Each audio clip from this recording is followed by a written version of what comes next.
Good afternoon, everyone. My name is Nishant Chauhan. Currently, I am working as an assistant professor in Dr. Bhimrao Ambedkar University, Agra. Today, I am going to discuss with you a topic GST, which stands for Goods and Service Tax. Before discussing GST, let's talk about tax. What are taxes? Taxes are taxes is a mandatory fees or financial charge levied by any government or an individual or an organization to collect revenue for public works, providing the best facility and infrastructure. The collected fund is then used to fund different public expenditure and programs. In simple words, we can understand that government provides us many facilities like transportation, free medical, hospitals and schools facilities, road. From where government that amount of money to provide these services. Government earn this money by taxes, by applying different kinds of taxes. Like we pay income tax, government collect income tax and return us by providing many facilities like in emergency, flood and all type of calamities services. If we talk about taxes, taxes are a monetary fees we have to pay. It's a charge. Let's talk about its features or characteristics.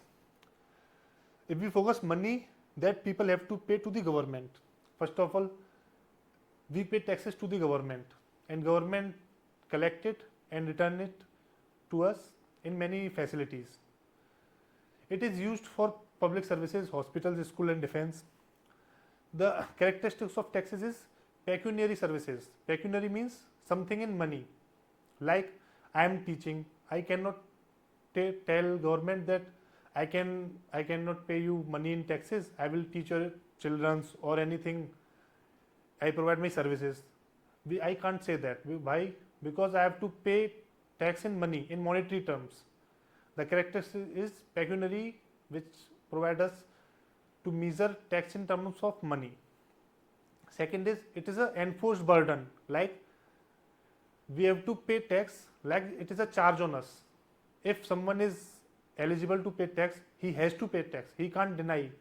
Like it's not a voluntary payment or donation. I cannot say to government that I have no money, I can't donate this year, I will pay next year. Like it's not my choice. It's a charge on me. I can't choose to pay tax or not to pay tax. I have to pay tax in every situation if I am eligible or taxes levied upon me. Let's go forward. If we talk about history of the taxes, it comes from British Kal, and we go back, it's in Mughal Kal, and then go back, it also provides a statement from Ramayana period. We all know that the period of our Lord Rama is known as Ram Raj. At that time also known as taxes also present, and Tulsidas given us a very important doha which every CA or our financial ministry also use before applying taxes. Like you can read that बरसत हर्षत लोक सब करसत लखे न कोई तुलसी प्रजा सुभागते भूप भानुसो होए. अगर हम हिंदी में इसका मतलब समझें तो इसका मतलब ये होता है कि जैसे बरसात होती है तो सब लोग खुश होते हैं, लेकिन जब सूरज बरसात जो कौन करता है, बादल करते हैं. बादलों के पास पानी कहाँ से आता है? पानी आता है समंदर से आता है, नदियों से आता है, नालों से आता है. अगर हमारे घर पे छत पे बाल्टियों में पानी रखा हो तो उससे भी एवोपरेट होता है. ये पानी जो सूरज हमारे से लेता है, एवोपरेट करता है, वो भी एक तरीके का टैक्स है. जैसे अगर हम देखें तो सीज के पास या ओशियंस के पास ज़्यादा पानी है तो वो ज़्यादा टैक्स पे करते हैं. ठीक है, अगर नदी नालों में कम पानी है तो वो कम टैक्स पे करते हैं. इसी कॉन्सेप्ट को लिया गया रामायण में, और रामायण से हम हमारी गवर्नमेंट भी फॉलो करती है. जैसे जिसकी इनकम ज़्यादा है तो वो ज़्यादा टैक्स पे करे, जिसकी इनकम कम है वो कम टैक्स पे करे. ठीक है, यहाँ पे स्टेटमेंट भी है भूप मीन्स जो हमारे लीडर है या जो हमारे राजा हैं वो भानु मीन्स सन की तरह ट्रीट करें हम लोगों को, कि जिसके पास जितना अमाउंट है उस अमाउंट में उससे टैक्स लिया जाए. और जब जैसे अब सबसे सूरज पानी कलेक्ट करता है, बाद में बारिश कर देता है हमारे ऊपर ही. ठीक है, जिनसे समंदर में बारिश होती है, लोगों के पास बारिश होती है, जिसको जरूरत है उसके पास ज़्यादा होती है. ऐसी राजा या एक गवर्नमेंट भी क्या करती है, सबसे टैक्स कलेक्ट करती है और वही वापस कर देती है. लेकिन आपने देखा होगा जब पानी एवोपरेट होता है तब किसी को पता नहीं चलता कि वो हमसे कलेक्ट करा जा रहा है या फिर एवोपरेट हो रहा है, लेकिन बारिश होती है तो सबको पता लगता है.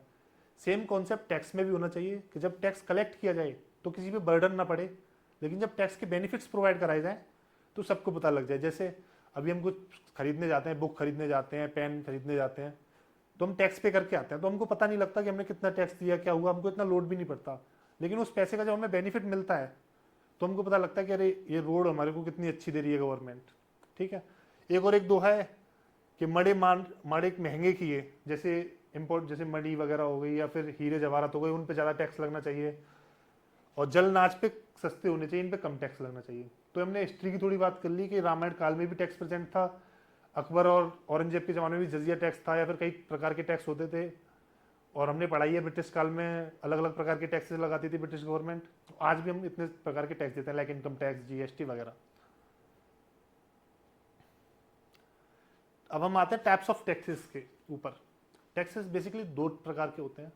There are basically two types of taxes, direct tax और indirect tax. If we focus, direct tax are those taxes the burden lies on the person on whom tax is levy, and it is directly paid by the SSE to the government, like income tax. The burden of the tax means the amount who is paying the tax is directly paying to the government, like my income tax is levy on my income and I am paying directly to the government, no middleman is there. It's known as direct tax. It is easy to calculate and collect because no middleman is present. It is not that much complicated. You can take the examples of income tax, toll tax, corporation tax. These are the examples of direct taxes. If we come on indirect taxes, what are indirect taxes? Indirect taxes is levied by the government on goods and services. Therefore, it can be shifted from one tax paying individual to another. Example, the wholesaler can pass its burden to the retailer, retailer can pass its burden to the consumer. The burden of the tax can be shifted in indirect taxes, like I bought a phone, I paid tax to the retailer, retailer paid tax to the wholesaler. I am not paying the tax direct to the government. It is little bit complicated as compared to direct taxes to calculate. I hope you have understand what are the difference between direct tax or indirect tax. These are some examples of direct tax or indirect tax. Direct tax like income tax, which apply on the income of a person.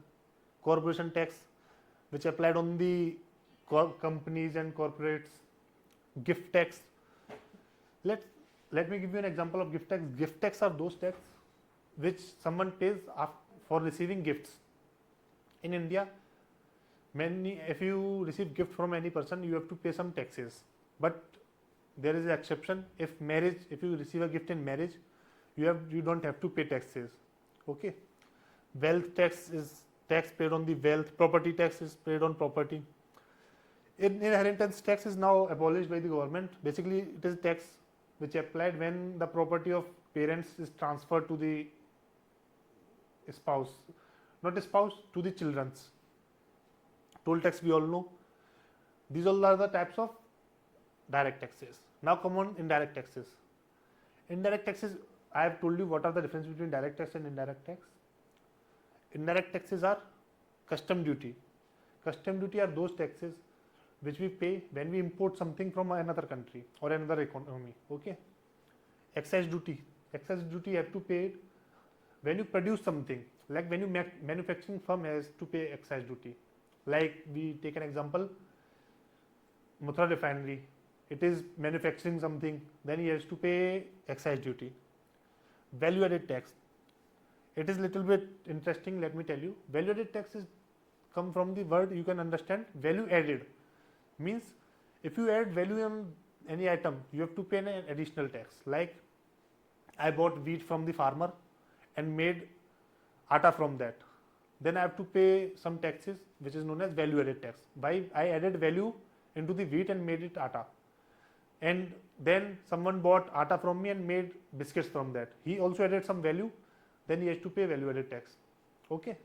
Service tax, like we all pay service taxes in hotels, restaurants, etc. Sales tax, when someone sells something, he has to pay sales tax. Entertainment tax are those taxes which we paid on our entertainment, like when we go to watch movies in theaters, we have to pay entertainment tax. these are kinds of 17 taxes, like 17 taxes of these kinds are merged together and made one tax which is known as GST, goods and service tax. Now अब हम अपने topic पे आते हैं, goods and service tax.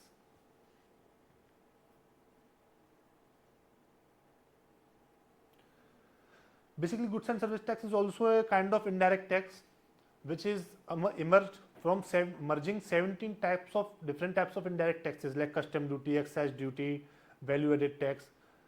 Let me tell you one thing, all these types of indirect taxes are not abolished by the government, they are still going, but GST also made from them. Like some goods are come under excise duty and value added and customs, and some are coming in GST. Let me give you an example.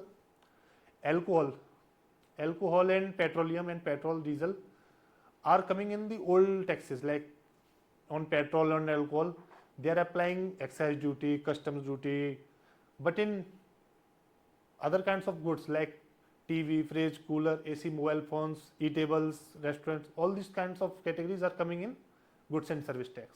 I hope you have understood that.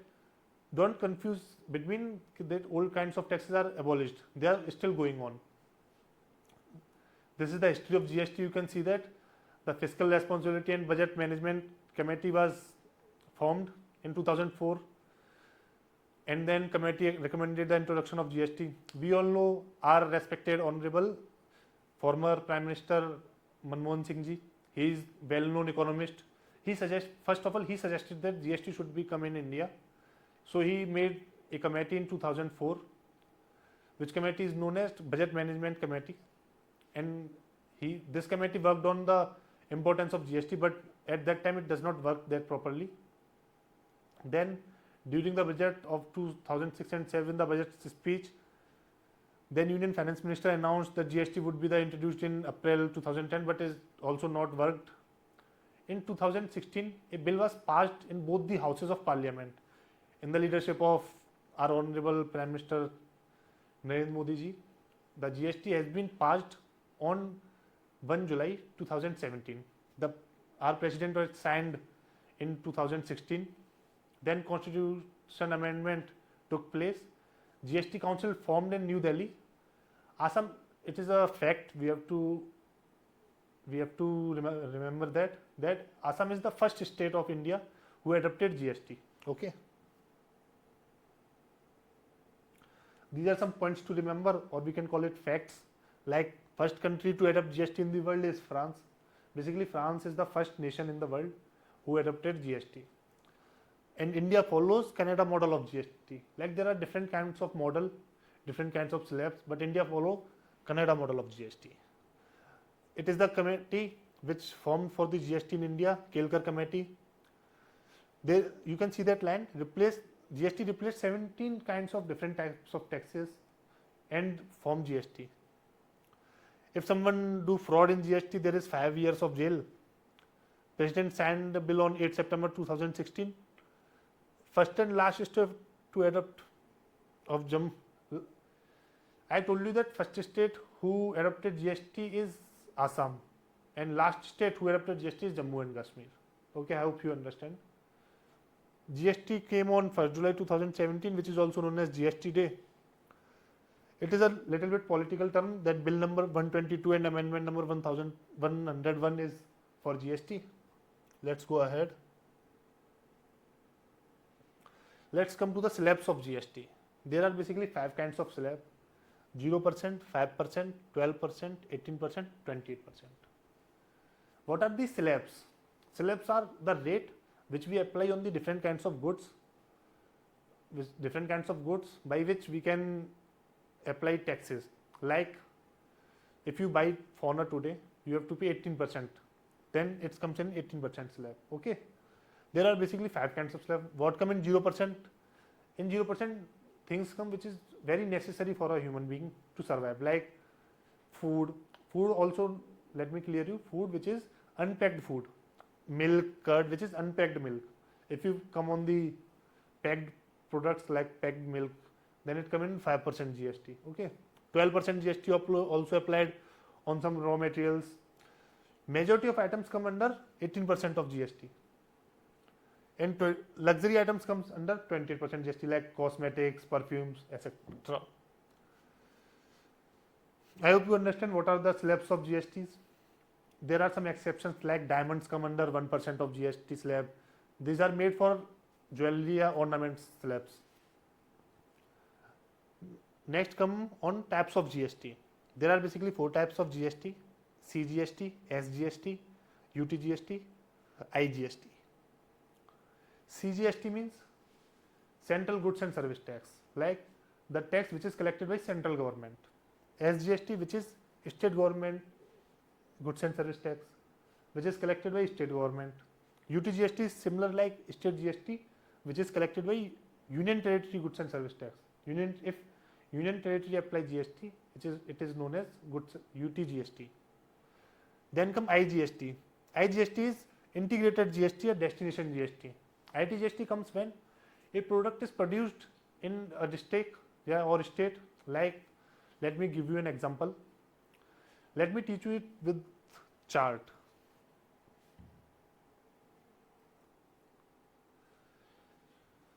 IGST.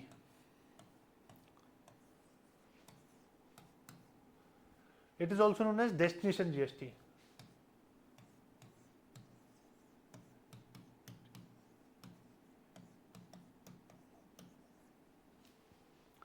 Let's take an example.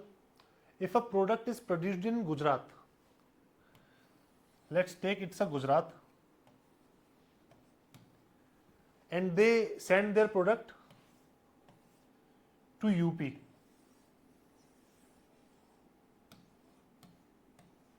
They made the product and product is being sold in Uttar Pradesh. Then who will collect GST? Then there it comes IGST. Like, there is a major dispute between 2 states that who will collect GST, the producing state or selling state. Then GST council came and said, and they decided that we introduced IGST, which told that the Gujarat government has already taken the benefits by producing the goods. Like, they have increased their GDP, they have provided employment, many benefits, other benefits, and but now product is going sold in UP. Then UP government has to take some benefits. So they said that they will collect GST. UP government collect GST. So always think in your mind or remember in your mind that GST is also known as destination tax. Why? Because the product where the product is getting sold, that government will collect GST. Okay. I hope you guys understand. Let me tell you one more example, that if you have bought a phone or anything, you have seen that there is a CGST and SGST. Any product which is sold is divided between 2.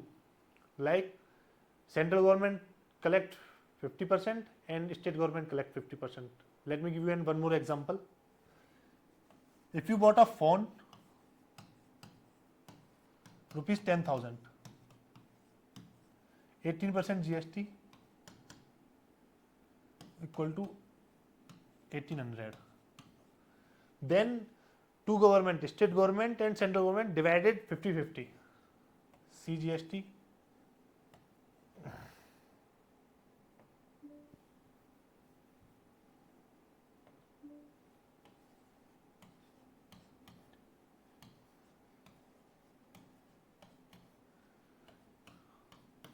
(9%).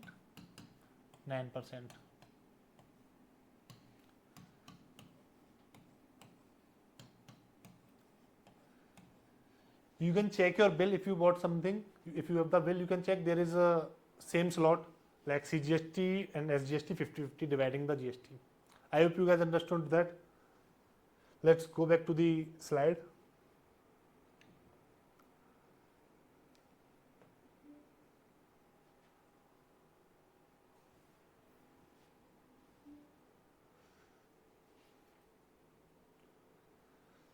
I hope you understood all the types of GST and all the slabs. There are many different products are included in different kinds of slabs. Let's come on cascading effect. What is cascading effect? What is the main reason to apply GST in India, the main reason is cascading effect. Like you can see that when there is a tax levied on a product at every level of a step of sales. Let me give you an example. A manufacturer is producing a good, okay, then he sell it to wholesaler, then wholesaler sell it to retailer, then retailer sell to the final consumer.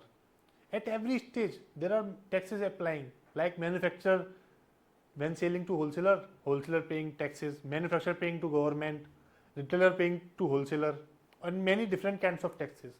For reducing that impact, government introduced GST. You can remember it that what is the main reason to apply GST in India is removing cascading effect. It is also a main reason, cascading effect is also a main reason for many frauds, tax frauds. GST also helped and reduced and to remove the impact of cascading. Okay, I hope you understand. The last is GST Council. If I tell you what is GST Council, it is a rule making body of GST. Like if any change, any little or big change which has been applied to GST is introduced by GST Council. How many members in GST Council? There are basically 33 members in GST Council, one union minister. At that time there are 33 members. Our Honorable Finance Minister Nirmala Sitharaman ji, and she is the chairman, one Raj Minister, and 28 state finance ministers and 3 union finance ministers. Including all, there are 33 members. All the GST related decisions taken by this council. I hope you understood what I taught, and thank you. See you in the next video.